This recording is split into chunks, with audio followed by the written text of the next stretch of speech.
네, 오늘은 디모데후서 2장 두 번째 시간인데요.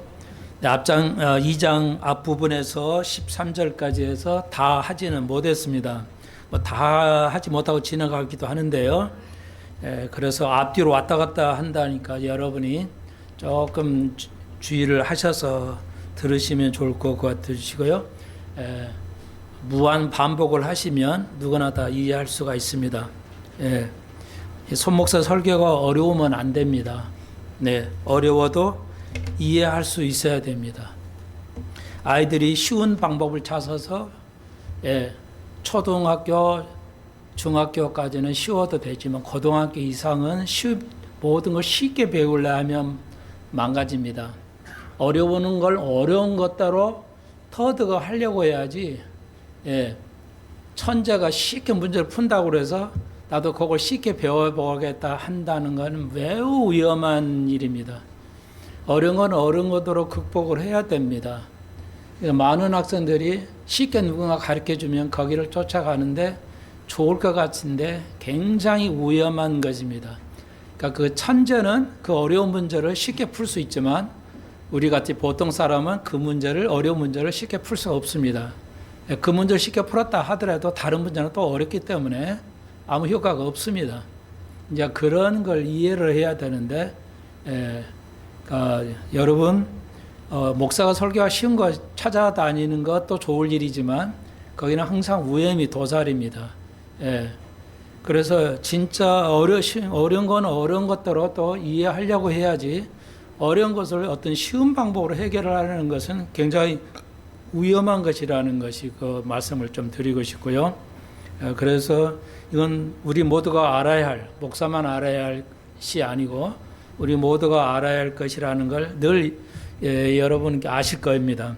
오늘은 저번 주에 특별하게 시사 설교를 좀 하려고 했는데 워낙 이 말씀으로 파고 들어가다 보니까 지금 현대 일어나고 있는 일들에 대해서 전혀 한마디도 얘기할 수가 없어서 오늘 기회를 잡아서 디모데후서 2장에서 곳곳에서 오늘 제목은 이 제목은 이제 15절에 오늘 이 디모데후서 2장 오늘 제목은 15장 디모데후서 2장 15절에 진리의 말씀을 올바르게 옳게 이렇게 분별하고 자른다는 거죠. 하나님 설교는 하나님의 말씀을 옳게 그렇게 이렇게 자르는 거거든요. 이제 그 15절에 2장 15절을 근거로 해가지고 그냥 무조건 쓰는 게 아니고요. 제목은 성경의 근거를 가지고 이렇게 그 제목을 하지 않고 그걸 약간 좀 바꿔서 이렇게 요것만 하면 해도 설교를 할 수가 있는데 그래서 요걸 좀 그렇게 참고를 해 보시고요. 자, 그러면은 자, 이거 내용이 뭐냐면요. 이 제목을 조금 설명을 해 드려야 할 것 같긴 한데, 우리가 학문에 있어서, 학문에서 자기 기준이 있거든요. 하나님의 기준이 있습니다. 하나님의 말씀이죠. 그러니까 우리가 하나님의 말씀은 하나님의 기준이에요. 우리가 기준이 아니라, 그러니까 하나님의 기준에 내가 맞춰서 이제 이해를 해야 되는데, 그러니까 하나님의 말씀에서 이렇게 한 발짝 더 나아갈 수도 있고, 하나님의 말씀에 서 있을 수 있고 안 나갈 수가 있어요. 그러니까 하나님의 말씀에서 말씀을 연구하고 그 말씀대로 살아가야 되는데, 그러니까 쉽게 말씀드려서 너무 나아가거나 너무 안 나가거나 할 수가 있어요. 그 하나님의 말씀에 대해서 그걸 우리가 보통 이제 학자들은 네가 선 있는 데에서 한 발짝 더 나가는 하나님이 딱 이렇게 기준에서 말씀의 기준에서 딱 이렇게 선을 그어놨는데. 그것을 한 발짝 더 앞으로 내디거나 내디지 않는 것, 이제 이런 표현을 씁니다, 보통. 그래서 사실은 멀리 나갈 수도 있고 안 나가는 게, 그러니까 가령 정치적으로 말씀을 드리면 우파는 막 오른쪽으로 가는 것이 우쪽이잖아요. 그러니까 우파로 쭉 가는 겁니다. 쭉 가면 이제 국으로 가는 거고 좌파에서 좌측에서 좌쪽으로 계속 가면은 극좌가 된다는 것이죠. 그러니까 극우나 극좌는 이제 같다는 결국은 너무 나가니까 우리가 동쪽으로 서쪽으로 너무 많이 진행하고 동쪽으로 많이 막 진행하면 결국은 동쪽이나 서쪽의 극단적인 곳은 만난다죠. 그래서 극이나 극자는 사실상은 같은 그런 못된 걸 가지고 있다 이렇게 우리가 표현할 수 있습니다. 그걸 한 발짝이지만 하나님의 정하시는 딱 그 한 발짝에서 딱 한 발짝 더 나가버려도 문제가 되는 거죠. 그러니까 그런 의미입니다.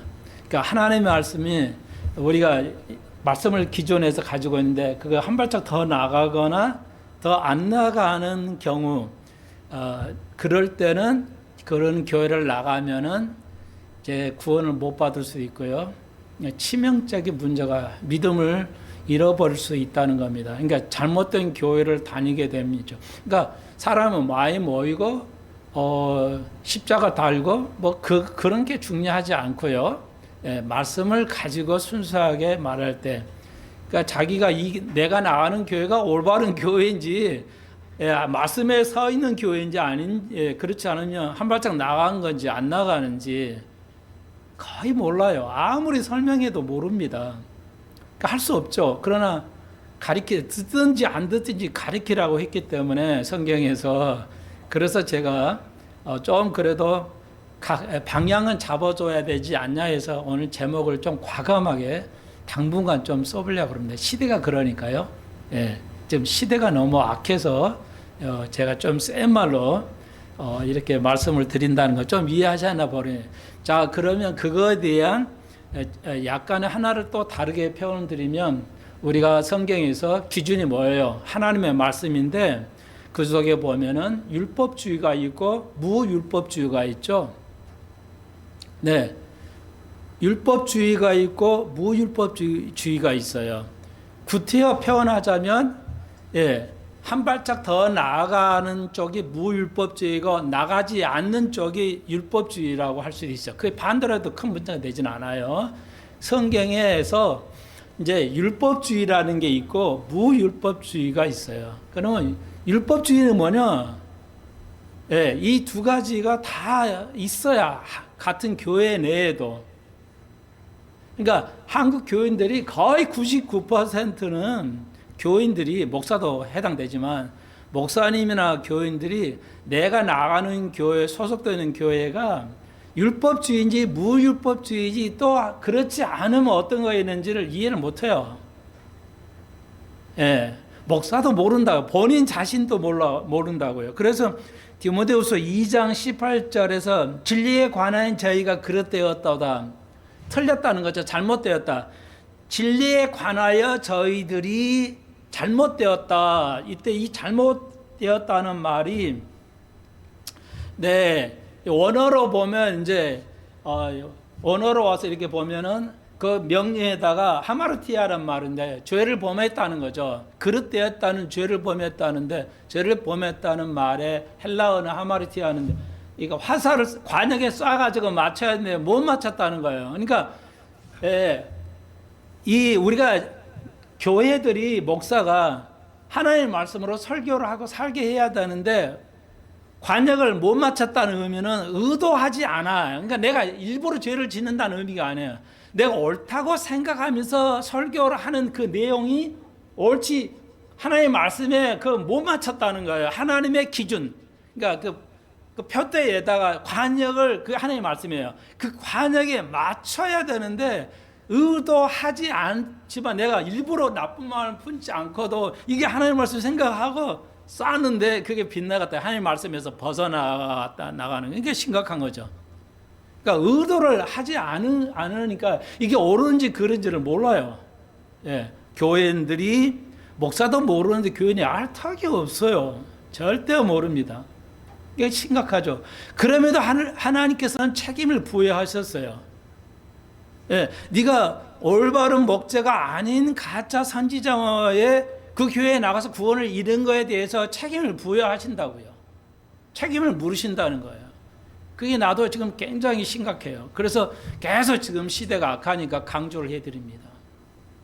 여러분은 누구나 그렇게 하지만, 올바르게 교회에 나가지만 조금 나는 어떤 교회에 대해서 편견을 가지고 있지 않습니다. 좀 이해해 주세요. 요즘 대형교회가 다 무너져 버렸어요. 말씀에서. 왜 그러냐? 목사들이 알아요. 시대가 잘못되고 뭐가 잘못돼 가고는 거 알아요. 근데 말을 못해요. 왜? 할 수가 없어요. 왜냐? 여러 가지가 있는데 그런 말을 하기면 교단에서 견디지를 못해요. 교단을 떠나서 진리 이렇게 독립돼서 설교를 교회가 그렇게 나갈 수가 없어요. 왜냐? 교단을 떠나서 내가 올바른 소리 하면 그 교단이 가만두지를 않죠. 근데 교단을 왜 그 교단에서 벗어날 수 없나? 목사님들이 연금을 교회에서 받아요. 은퇴하면 연금을 받는데 교단에서 주기 때문에 먹고 살려니까요. 어쩔 수 없이 그 교단이 잘못되고 WEA나 WCC 뭐 NCCK 그런 교단이 잘못된 교회더라도 목사들이 알면서도 독립해 나갈 수가 없어요. 자기가 먹고 사는 문제가 있기 때문에. 한편은 이해가 되지만 하나님이 그래 이해해 줄게 그럴 리가 없다는 거죠. 예, 그러니까 심각한 거예요. 현실을 믿음은 현실을 초월해 가면서 살아가야 되는데 목사들이 그러지는 못해요. 비극이죠. 저는 차라리 그런 게 없으니까 갈보리 CF는 그런 거 없으니까요. 독자적으로 하나님이 책임을 지고 살겠죠. 왜 그 목사가 하나님 의지해야지 교단 의지하고 그런 그래서 이제 그리고 또 금방 말씀드렸듯이 내가 이게 내 교회가 율법주의인지 아니 무율법인지를 구분을 못해요. 현실적으로. 참 너무 안타까운데 그래서 오늘 이 짧은 시간에 한 번 더 율법주의는 뭐냐? 예, 쉽게 말하면 그러니까 우리가 신약을 살펴보면 끊임 유대인들이 지금 또 유대인들은 뭐야? 율법 지켜야 돼. 구약을 지켜야 돼. 그러니까 이스라엘의 유대인들은 이게 신약 66권 중에 신약 구약이 있잖아요. 그러니까 39권 구약만 믿어요. 유대주의는 유대교니까 구약만 믿어요. 신약을 인정을 안 해. 구약만 믿어요. 그게 이제 우리가 율법주의라고 그래요. 그러면 교회에서 그런 사람이 오는데요. 교회 그러니까 쉽게 말하면 강단인데 요 설교하는 강단은 하나님의 보좌야. 그러니까 올라오면 안 돼. 이런 거 다 율법주의예요. 무율법주의는 뭐냐? 야, 예수가 십자가에 죽으셨는데서 우리가 율법을 다 완성하셔요. 왜 율법 필요하냐? 필요 없다. 그러니까 우리가 죄를 좀 져도 괜찮지 않냐? 하나님 은혜로 구원받는데 그거 상관없다. 우리의 삶은 구원하고 관계없다. 이렇게 가리키는 교회가 너무 많아요. 저는 많이 보고 왔어요. 그러니까 세례 안 받으면 안 돼. 세례 받아야 돼. 그래야 구원받아. 그러면서 이게 율법주의거든요. 세례 받아야 구원이 있다. 가톨릭이 거의 그쪽이죠. 이게 세례 주는 게 아주 무지하게 중요해요. 그러니까 우리 교회 개신교도 뭐야? 유아 세례를 줘야 돼. 이거 안 주면 구원 없다고 가르쳤어요. 칼빈주의도. 그러니까 율법주의하고 무율법주의가 혼용돼 있기도 해요. 그러니까 그게 율법주의다. 성경이 이게 벗어나 있다. 그런 교회 나가면 안 된다. 영혼이 죽는다는 걸 못 느껴요. 제가 이렇게 설교하면 그래서 한번 봤더니 그 댓글을 달았는데 저보고 이단이라고 그러죠. 예. 이 목사는 이단이구나 이렇게 써놨어요. 그러니까 왜 이단이라는 것은 써있지도 않아요. 그러니까 젊은이들이 쓰는 건데 이게 이제 한국인의 특성이에요. 그러니까 이단은 왜 이단지를 써야 되거든요. 그게 논리적인 건데 그냥 무조건 그냥 너 이단이지 이렇게 가는 거죠. 저번 주에 그 설교도로 제목으로 달아나니까 그러니까 무천년주의 교회 나가면 안 됩니다. 그랬더니 이게 세대주의구만. 그러니까 세대주의는 이단이라는 게 관념화되어 있어요. 한국 교회는. 그러니까 이 목사는 이단이지 이렇게. 그러니까 세대주의가 왜 이단인지를 그 나름대로 한마디라도 해줘야 토론이 되고 납득이 되는데 오늘 있잖아요. 뭐야, 여기서 보면 망령되고 헛된 말을 버리라고 그랬죠. 예, 말다툼 하지 말라고 그랬잖아요. 헛된 논리에 하지 말라고. 지금 우리가 배운 거 23절 어리석고 무식한 변론을 버리라고 그랬잖아요. 그러니까 저는 그걸 뭐 댓글 거의 달진 않은데 그렇다는 거죠. 그러니까 논리가 있어야 돼요. 이단은 왜 이단인지를 성경을 가지고 이렇게 논리적으로 내놔야 되는데, 뭐 100%가 그냥 너 이단이지, 뭐 세대주의면 이단이야, 이렇게. 예, 이렇게 얘기합니다. 그러니까 이게 우리 한국의 좀 영적 수준이랄까, 문화 수준. 예, 토론 문화가 되어 있질 않아요. 교수들도 그래서 토론이라는 걸 못합니다. 교수도 토론을 해본 적이 없고, 예, 해본 적이 없어요. 교수들도. 그렇기 때문에 토론 문화가 없어요. 지금 몇십 년 동안 뭐 KBS에서 토요일마다 토론해 왔죠. 보면은 어떻게 해요? 예, 자기 주장만 얘기해요. 상대방의 주장을 인정하거나 이렇게 논리적인 게 더 논리적이다 아니다를 따져야 되는데, 서로가 아주 무식한 변론만 합니다. 양측이. 우리나라 모이기만 하면, 예, 서로 자기 주장만 해요. 그러니까 그런 변론은 하면 안 된다. 그래서 우리 교회에서는 예, 그런 변론은 안 된다고 가리키는 겁니다. 무식하고 어리석은 변론을 하면 안 된다는 거죠. 그러니까 하나님을 말씀을 가지고 왜 이러면 이러냐 이렇게 저러냐 좀 근거를 가지고 얘기를 하면 좋은데, 그렇게 해서 토론을 해야지 자기 주장만 하는 거예요. 뭐 아무리 배워도 교수급도 토론이 안 됩니다. 토론 못해요. 보면 자기 주장만 해요. 그러니까 이게 깨져야 되는데 뭐 깨질 리가 없겠죠. 네. 자, 그러면 여러분에게 이제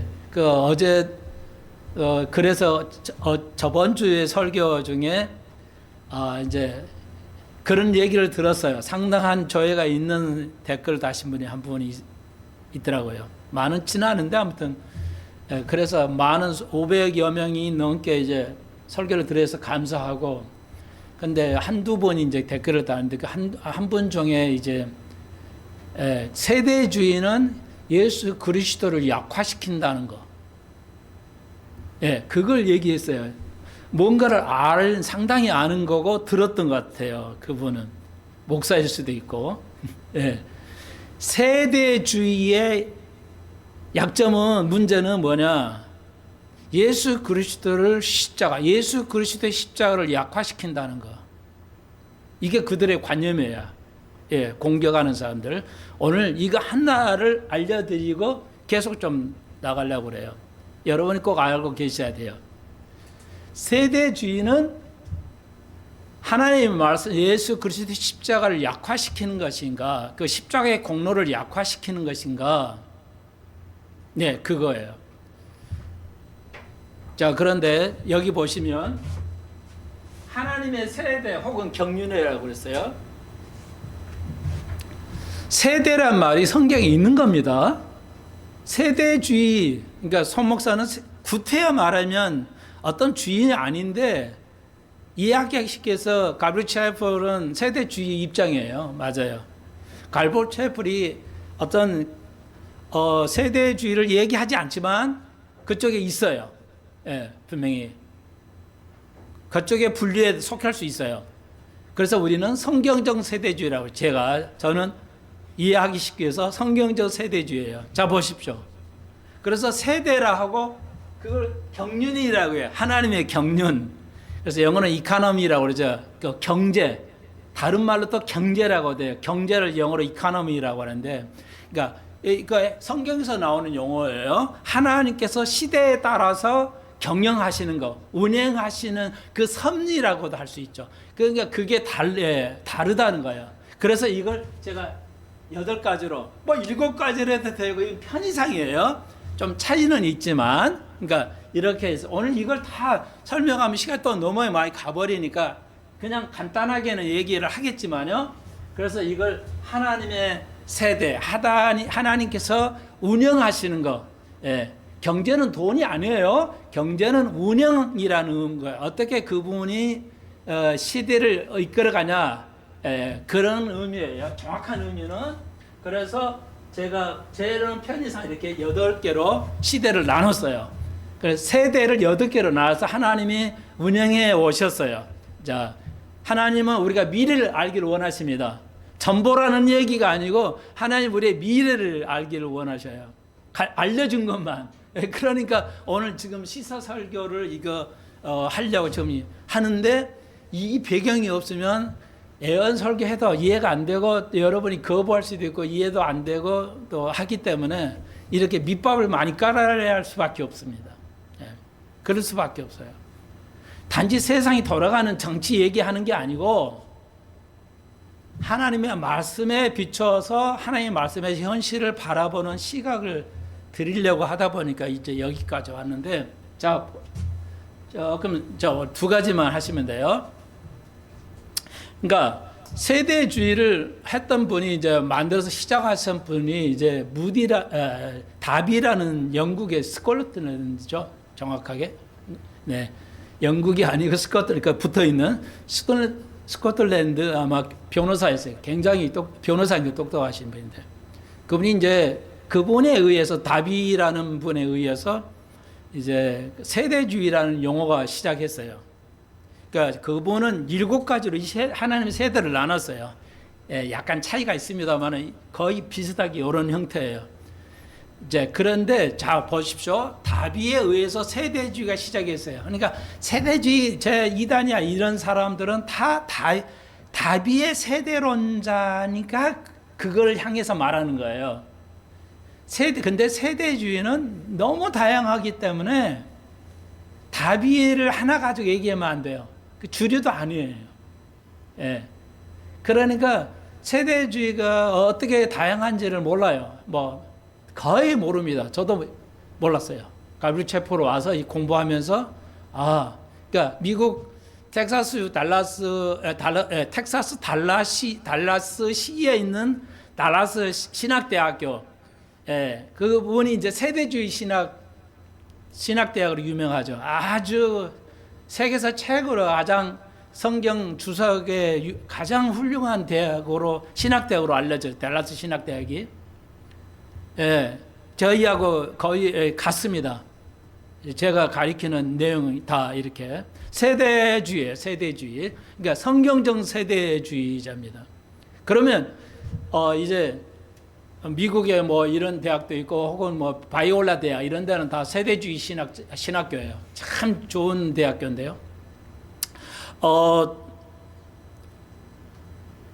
다비의 이제 세대주의가 그렇게 시작을 했는데, 다비가 주장하는 세대주의는 뭐냐? 이렇게 7가지로 나눴는데 시대마다 구원이 다른 겁니다.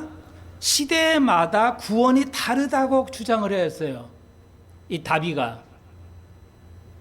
그러니까 다른 기존 보수적인 학교 신학자들에 의해 공격을 받았죠. 자, 헷갈리시면 안 돼요. 다비의 구원론, 이 세대주의를 구분해 가지고 시대마다 구원이 다르다고 주장하는 게 이단입니다. 그러니까 세대주의가 다 좋다 나쁘다가 아니에요. 세대주의도 성경적인 세대에서 한 발짝만 더 나가는 게 누구냐? 다비예요. 그러니까 다비의 세대주의는 뭐냐? 시대마다 구원이 다르다. 우리는 뭐야? 시대에 관계없이 우리는 믿음으로 구원받고, 구약도 믿음으로 구원받고 신약도 믿음으로 구원받아요. 믿음으로, 어느 시대에는 믿음으로 구원받아요. 그러나 이제 아브라함 이전에는 율법도 없었잖아요. 아브라함 이전은 어쩔 거냐? 자, 우리는 모른다는 겁니다. 그리고 우리가 이순신 시대에는 그 많은 사람들이 구원받았어요? 안 받았어요? 그러니까 요즘 잘 나가는 뭐 청년만 모인다는 어디 하여튼 그 교회 있어요. 그런 교회 하면 또 소송 걸리니까 말을 못 하겠는데, 그 목사님이 주장하는 것은 뭐냐? 그때는 예수를 믿지 않았으니까 다 지옥 가. 이랬어요. 조회수가 아마 수백만 건이었을까 아마. 여러분, 이 목사도 오리야. 구원을 받지, 복음을 듣지 못하는 이순신 시대에 구원을 못 받는다면 아니, 복음을 알려주고 책임을 물어야죠. 아무런 것도 안 알려주고 책임을 물을 수 있나요? 그게 성경적인가요? 구원을 알려주고 복음을 알려주고 믿고 안 믿고 해서 해야 책임을 물는데, 복음을 못 들었던 시대인데 너 지옥 가, 책임을 물을 수 있나요? 그게 하나님인가요? 그런 신인가요? 아니라는 게 여러분 동의하실 거예요. 이렇게 논리적이어야 돼요. 성경적이어야 돼요. 절대 믿음은 논리적이어야 돼요. 그러니까 100%, 거의 100% 저는 논리적이어야 되고 논리적으로 이해시킬 수 있다. 저는 그렇게 봅니다. 믿음은 논리적이어야 돼요. 무식하면 안 돼요. 근데 이 목사는 그냥 이거 지옥 갑니다. 우리는 복음을 듣지 않는 자들에게는 구원이 있나요? 없나요? 몰라요. 왜? 성경에는 넘어가지 말아서 바울이 그랬죠. 하나님 내게 주신 거 이상은 넘어가면 안 된다고 그랬어요. 그러니까 갈고리 셰프는 정말로 한 절 한 절을 다 완전하게 믿음 생활해요. 내가 모르는 건 모른다고 해요. 하나님이 알려주신 것 외에는 넘어가면 안 된다. 하나님 내게 주신 능력 밖에 내가 하나님이 20명 주는데 100명 원해. 이런 거 없다 이거. 저번 주도 말씀드렸지만 다 세상에 알려지니까 남포교회인가 그러죠. 목사님, 양서 목사님 400억 얘기했다 안 되니까 100억 얘기했다 안 되니까 40억. 아니 아무리 교회가 크고 접근해서 대통령도 퇴직금 40억 안 줄 건데? 안 주는 것 같은데 대통령도. 그런데 무슨 근거로 사회 통념상도 안 되고 법적으로도 안 되고 성경적으로 안 되고 40억을 그래가지고 당에서 재직계에서 그냥 공동의회에서 부결했더라고요. 그 돈 안 된다고 그냥 절대 다수가 부결해 버려서 돈이 안 된다고. 너무 많다고. 그런데 40억을 은퇴 자금으로 준다는 건 난 이해할 수가 없어요.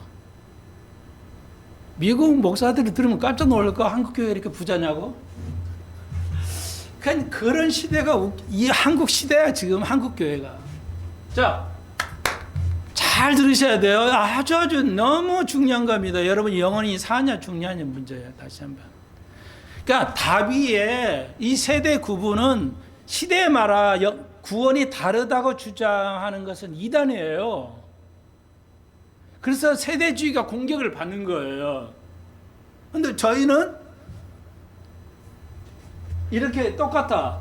그러니까 시대에 따라서 구원이 바뀌면 어떤 문제가요? 예수 그리스도의 보혈의 피가 작동이 안 된다는 거죠. 거기는 미치지 않는다는 거예요. 구원이 다르니까. 그러니까 그 사람들이 주장하는 거 예수 그리스도의 보혈의 피를 약화시킨다는 말이 맞아요. 틀린 말이 아니야. 그러니까 이 다비에 여기에 구원이 다른다는 걸 믿는 교회라면 심각한 오류가 오죠. 그건 세대주의에도 2단이에요.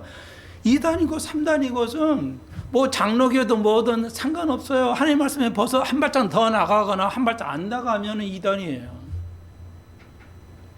한 발짝만 나가도 2단이 생긴 겁니다.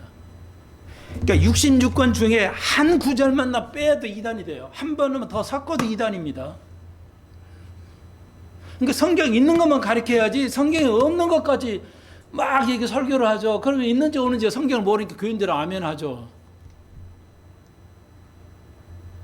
성경에 없는 걸 가르쳐도 그래요.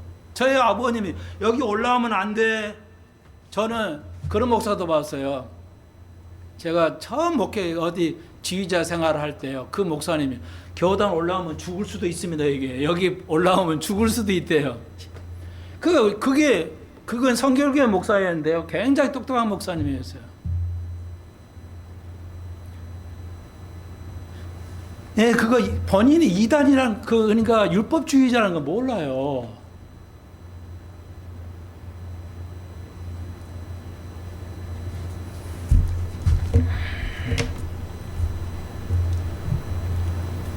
여러분, 자, 정리됐죠? 그게 약화되게. 그런데 우리가 믿는 이 성경 세대주의는 믿음이 동일해요. 그럼 구약은 뭘 믿었어요? 하나님 믿었어요. 예수가 없었어요. 구약에는. 그렇죠? 구약은 하나님 믿은 거예요. 하나님 믿어서 구원받아요. 그럼 하나님 믿으면 구원받습니까? 십자가 보혈의 공로가 약화되니 필요 없습니까? 구약에는? 헷갈리죠, 여러분. 구약에는 예수가 십자가에 사게 돌아간 신약 때예요. 그럼 구약, 그 이전의 구약은 하나님을 믿음으로 구원받았어요. 아브라함 보니까. 아브라함이 뭘 했어요? 하나님 믿음으로 구원받았다고, 의롭다고 인정받죠, 아브라함 때. 그러면 하나님을 믿으면 구원받았어요. 십자가 보혈이 필요 없어요. 맞아요? 맞냐고요. 그 십자가 이전이니까 예수의 십자가 이전까지는 아브라함처럼 하나님을 믿음으로 의롭다 하다 했어요. 하나님을 하나님을 믿는 거예요. 믿음으로 구원받아서. 근데 하나님을 믿은 거예요. 그럼 십자가의 공로가 필요 없잖아요. 맞아요? 틀려요? 봐요. 우리 교회도 만날 소리가 다 나오잖아요.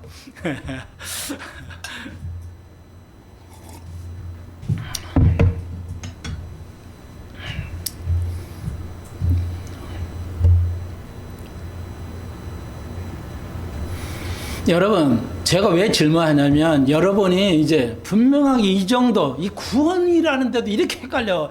저하고도 신앙생활을 엄청 했는데도 아직도 헷갈리잖아요. 헷갈리시면 계실 거예요. 부끄러운 게 아니에요. 목사님, 난 헷갈려요, 목사님이. 좀 그래, 정직해야지. 부끄러운 게 아니라고. 이런 설교를 못 들어요. 한국 교회가 안 들어요. 그러니까 몰라요.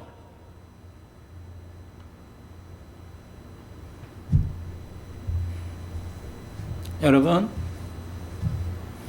더 이상 얘기를 해야 되는데 한 번 더 얘기하죠. 그래요. 구약 때는 하나님 믿음으로 되었어요. 그렇지만 예수의 십자가 관련이 있는 것인가? 있죠. 구약에 하나님을 믿어서 아브라함 씨도 하나님 믿어도 구원받을 수 있어요. 그러면 십자가 공로가 필요 없네? 아니에요.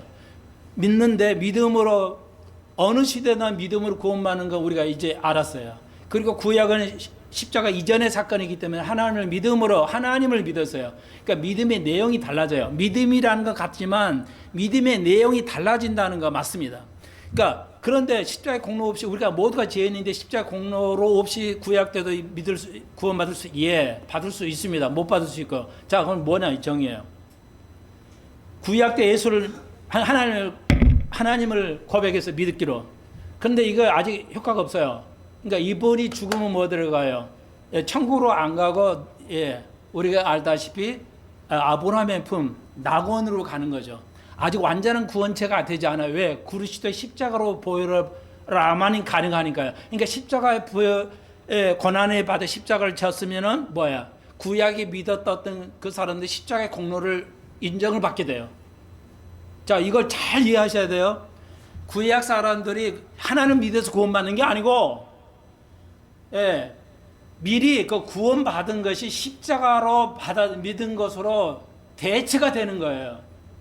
그래서 구약 사람이 낙원에 있지만 십자가의 그리스도의 짐으로써 십자가 지고 부활하심으로써 그들에게도 이제 낙원에서 이제 천국으로 올라간 거예요.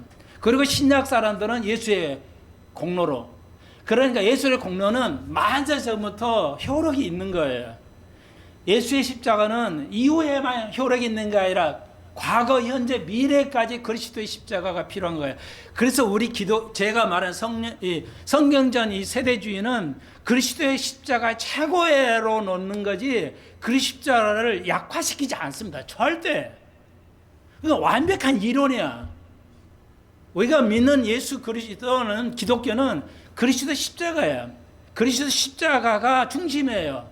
그 공로로 구약도 이제 낙원에서 천국으로 올라가지는 것. 그리고 하나님을 믿지 않았던 구약시대 사람은 어디로 갔어요? 음부로 갔어요. 음부에 있어요. 그거 이제 그리스도의 십자가 이제 우리가 천년왕국이 끝나면 뭐야? 천국에 끝나면 이제 게헨나, 불못이라는 거. 그 불못으로 부활해가지고 불못으로 던지는 거예요. 예. 그러니까 구약 사람은 어디 갔어요? 낙원으로 간 거예요. 천국으로 간 게 아니에요. 낙원이에요. 파라다이스는 낙원. 다르다고 그렇게 얘기했잖아요.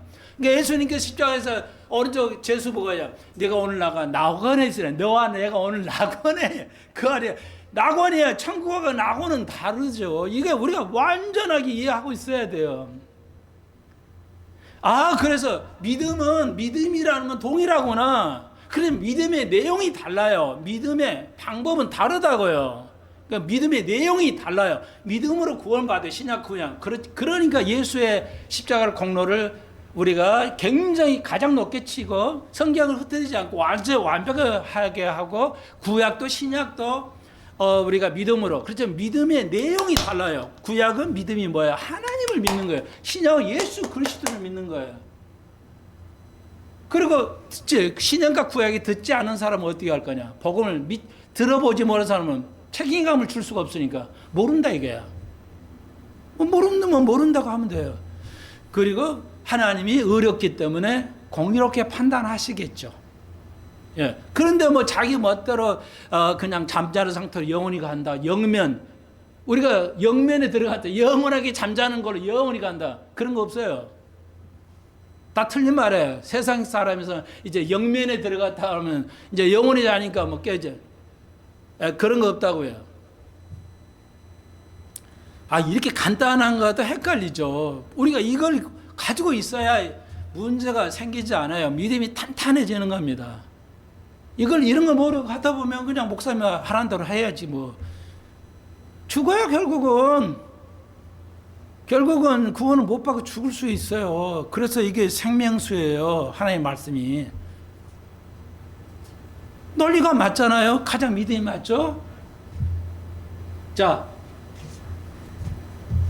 어느 것이나 그러니까 성경적 세대주의는 예수 그리스도의 피의 공로를 우리가 약화시키지 않습니다. 강조합니다. 우리 예수 그리스도의. 예. 그래서 우리 교회는 성만찬을 아주 중요시하고, 예. 성만찬은 뭐야? 내가 예수와 함께 죽는 거고. 디모데후서 2장에 있잖아요. 전 시간 내가 그랬죠. 우리가 함께 예수를 믿는 게 뭐야? 내가 예수 그리스도를 죽고 그리고 예수와 함께 사는 거죠. 그러니까 적용하자면 여러분이 전도를 하려다 보니까 오해도 받고 조금 돈도 들이고 시간도 들여지는 거, 그걸 좀 죽임으로써 그 한 분을 내가 하나님께 이끌어오는 거, 그게 여러분이 십자가를 지는 거예요. 좀 부끄럼도 당하고 오해도 받고, 돈도 싸가면서 이렇게 좀 해야지. 돈을 안 쓰고 좀 전도가 됩니까? 식사로 한번 대접도 해드리고 필요하시는 걸 좀 도와드리고 이렇게 해야 따르지. 그냥 예수 믿기만 하십시오 하면 전도가 됩니까? 안 되잖아요. 그러니까 나의 시간을 들여서 그분을 위해서 뭔가 도와드리고, 그러니까 나를 죽이고 나를 희생하는 거, 그게 십자가 지는 거잖아요. 그리고 그 영혼을 위해서 하는 거. 예. 그게 십자가 지는 거예요. 아무도 손해 안 보고만 전도가 되고 여러분 믿음자가 됩니까? 어려운 거 아니에요. 형제간에 다툼이 있어도 내가 좀 양보하고 내가 손해를 좀 버는 거죠. 보면서 좀 서로 이렇게 화해해 가면서 해야지. 자, 예를 들면 그렇다는 거예요. 자, 그래서 우리가 믿는 거 하나님 편에 서 있고 말씀에서 한 발짝도 하나님 선에서 더 나가지 않고 덜 나가지 않다는 거 이해하시겠죠? 우리 수pen성 교회가. 나는 며칠 전에 알았는데요. 제가 늘 가끔 청 목사님 얘기, 미국의 갈루체플 창립자 청 목사님 얘기하잖아요. 작 스미스인데 1981년이니까 지금부터 한 45년 전이에요. 1981년이니까 45년 맞죠? 지금부터 45년 전에 청 목사가 1981년도에 예수님 오신다고 설교를 했어요. 나 며칠 전에 알았어요. 갈루체플 목사님들이 이렇게 Q&A 질문과 응답하는 시간이 있더라고요. 구직이라고 데이빗 구직이라는 목사님이 계시는데 독일에서 목회하시다가 이제 미국에서 하시는 것 같아요. 이 천재야. 이분도 천재 목사님이라. 좀 대단하신 분인데 그 질문응답 나 거기서 들었네요. 나 몰랐는데. 청 목사도 주님 오신 날짜를 1981년으로 해가지고 아주 그냥 그런 유대한 목사도 실수한다는 겁니다. 이 목사님도 날짜를 정하기는 하셨구나. 그러니까 그렇게 최고의 영성 있는 목회자들도 실수를 합니다. 나중에는 이제 제 그 잘못됐다고 회개를 했다는데요. 그래서 하도 놀래가지고 빅터 목사님한테 문자를 보내서 청 목사 이런 거 아니하니까 안 돼. 회개했다 하더라고요. 날짜를 정하는 거 안 돼요. 자, 그런데 아무튼 자, 오늘 이 시간이 없으니까 이건 다음 주에 넘어갑시다. 다음 주로 하기로 하고요.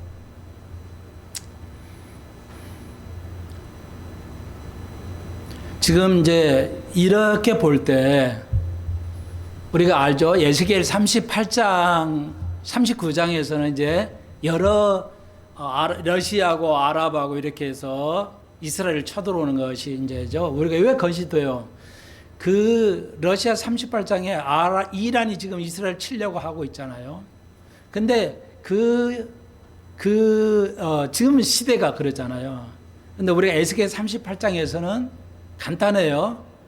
리비아, 수단 있죠. 아프리카의 리비아, 수단. 리비아, 수단도 에스겔 38장에서 보면 나와 있어요. 이스라엘 치도록 나와 있어요. 근데 현재 이스라엘을 칠 수 있는 수단의 군사력과 리비아의 군사력이 아예 없어요. 아예 군사력이 없다고요. 이게 지금 뭐예요? 지금 이란이 이스라엘을 때리려고 서로 전쟁하려고 하는 거 에스겔 38장이 아니라는 걸 명백하게 알 수 있습니다. 과정이야. 그러니까 은이 될는지 몰라. 20년 될는지 30년 후에 이제 될는지. 그렇지만 우리가 에스겔 38장에서 마곡과 곡이 전쟁이 오는데 마곡과 곡의 리더가 누구냐? 러시아야. 근데 러시아는 아직도 전쟁을 지금 끝내지도 못하고 3년이 넘어 끝내지 못하고 있어요. 다시 말해서 지금 이 전쟁을 러시아가 이스라엘을 쳐들어올 에스겔 38장이 전혀 아니라는 겁니다. 이제 이게 끝나고 이제 그 전쟁이 끝나고 러시아가 전쟁이 끝나고 아니면 10년 혹은 20년 회복을 해야겠죠. 지금 전쟁 나서 양쪽 다 그냥 경제가 그냥 작살났는데 전쟁 나면 다 없어져 버리잖아요. 이겨도 전쟁 나면 다 거지 되는데 러시아가 어떻게 쳐들어오겠어요. 그러니까 이건 내가 볼 때 상당하게 에스겔 38장은 후에 일어날 일들이에요. 그러니까 지금 어떤 형태로 일어나더라도 그건 에스겔 38장이 아닙니다. 이해하셨죠? 어렵지 않아요. 앞으로 그러니까 러시아는 전쟁을 회복하고 상당한 수준으로 가야 될 겁니다. 그리고 이란이 지도자가 아니기 때문에 이란은 약화돼야 됩니다. 이란은 이제 전 나라가 망하고 지금 2만에서 3만 명이 지금 생명을 잃었다고 그러죠. 이슬람이 정권이 이렇게 무섭습니다. 자기 민족인데 그냥 총으로 다 죽여. 아무튼 이게 이슬람이 이렇게 무서운 거예요. 그럼 어떻게 될 거냐? 어떻게 될지는 모르겠지만 이란이 약화돼야 됩니다. 평범한 아주 작은 나라로 가는 게 성경적이야. 굉장히 큰 나라가 돼가지고 이스라엘 쳐들어오지는 않을까라는 것이 우리가 알 수 있어요. 지금은 그러니까 여러분 이해하시죠. 정세를 세계가 흐르는 것을 그러니까 미래의 이스라엘과 이스라엘 관계를 우리가 알 수 있어요. 지금은 그 에스겔 38장이 아니라는 거. 그러니까 많은 세계인들이 지금 에스겔 38장이 일어나죠. 이제 끝나냐 그런 건 아니고요. 그러나 에스겔 전쟁이 있기 전에 우리가 휴거를 있을 거라고 보죠. 왜? 그래야 그날 그 시를 모르기 때문에. 네. 이게 굉장히 긴박하기는 하죠. 그 다음에 이제 에스겔 38장이 일어나야 된다는 거. 이 전쟁은 하나님이 다른 미국이 도와주지 않고요. 미국이 분명히 이스라엘 도와줄 건데 안 도와주는 게 없어요. 그 단지 뭐예요? 하나님께 기적적인 방법으로 하나님이 직접 이 나라를 살립니다. 러시아를 죽이고요. 하나님이 초자연적인 방법으로. 그냥 스케줄이 그렇게 되어 있어요. 자, 이란은 약화돼야 되고, 중국도 왕이 아니에요. 동방의 왕이 아닙니다. 그러니까 요한기술에 동방의 왕이 이제 쳐들어올 건데, 환란기, 그건 환란기예요. 대환란기 여기 있대요. 오늘 이건 왜 어떤 의미냐? 그러면 이거 뭘 해서 그냥 하나님의 세대. 다음에 좀 다음 시간에 얘기하도록 하고요. 예, 환란기가 올 때인데 환란기에는 이제 동방의 왕이 와요. 근데 동방의 왕 중국이 아니죠. 동방의 왕들이라고 그랬기 때문에 지금 중국은 여러 나라로 깨지거나 아주 약화된 나라로 가야 될 겁니다. 세계를 지배하지 못하는 나라로 세계를 지배하는 야망이 있었죠. 우리나라뿐만 아니라 뭐 여러분은 캐나다에도 5만 명의 중국 군인이 들어가 있다는 거 아십니까? 처음 들어볼 거예요. 나는 이 처음 들은 여러분이 황당할까 봐 설교를 거의 안 하는데요. 정식 발표했어요. 미국에서. 캐나다에 중국 군인이 한 5만 명 들어가 있다. 군복 입고 들어가는 게 아니에요. 세계를 지배하려고요. 중국이 야망이. 그러니까 미국에서 알고 있기 때문에 트럼프가 알고 있어서 이제 그건 이제 군인이니까요. 군사 재판할 겁니다. 이제 우리가 보죠. 언제 그렇게 될는지. 소 목사 말이 맞는지 틀린지. 트럼프가 이번에 얘기했잖아요. 군사력이 미국의 군사력이 얼마나 성장하냐. 상상을 초월할 건데 시간과 공간을 휴게할 수 있는 기술이 있대요. 네, 시간과 공간을 휴게하는 기술이랍니다. 그래서 이번에 이제 마두로를 생포했잖아요. 그 기술이 있었는데 한 가지만 언론에 나오지 않은 거 알려드릴게요. 참고적으로요. 이제 데시벨이라는 거죠. 소리의 그 진동의 그 크기를 데시벨이라는데 그 데시벨을 이용하는 무기가 있다고 그래요. 언론에서는 안 나와 있는 거예요. 보통 언론에서는. 그 기술이 있는데 이번에 마두로 그 경호원이 한 800명이 있었다고 그래요. 쳐들어온 거 아니니까 군인들 800명이 진을 차고 있었는데 한 명도 살아남지 못했죠. 그걸 쓰면 어떻게 되냐? 총알이 날라오는 총알이 튀어버린대요. 그 데시벨을 만들어 놓으면 총알이 뚫지를 못한답니다. 예, 그런 기술을 가지고 있다고 그래요. 예. 100% 이깁니다. 99%니까 100% 미국이 이기게 돼 있어요. 한 명도 경호원은 이번에 들어갔던 그 군인이 한 20명인데 가는데 한 사람도 안 죽어. 사람 뭐, 예.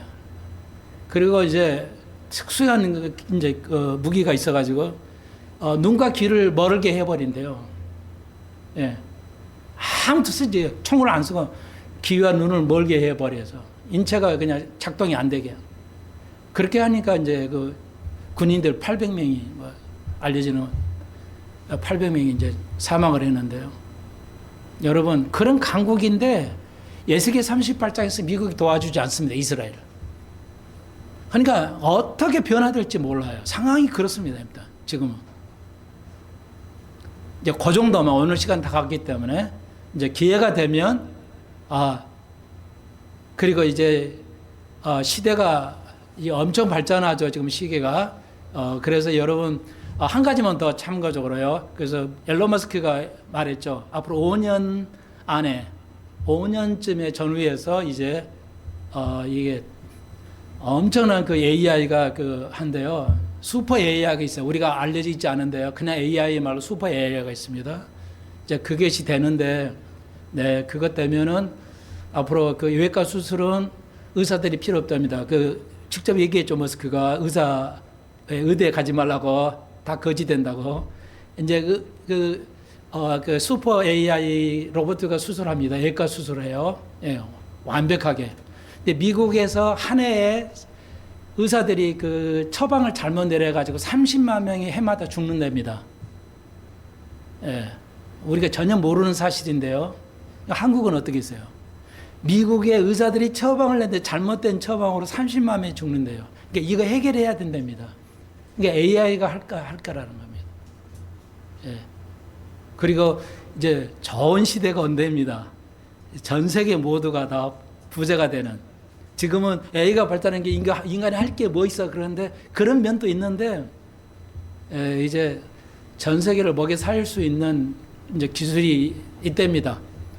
그래서 이제 일론 머스크 말을 굳이 들을 필요는 없지만 하여튼 우리가 좋은 방향으로 간 건 좋으니까 여러분이 참고로 기도하시면서 시대를 읽을 줄 알아야 됩니다.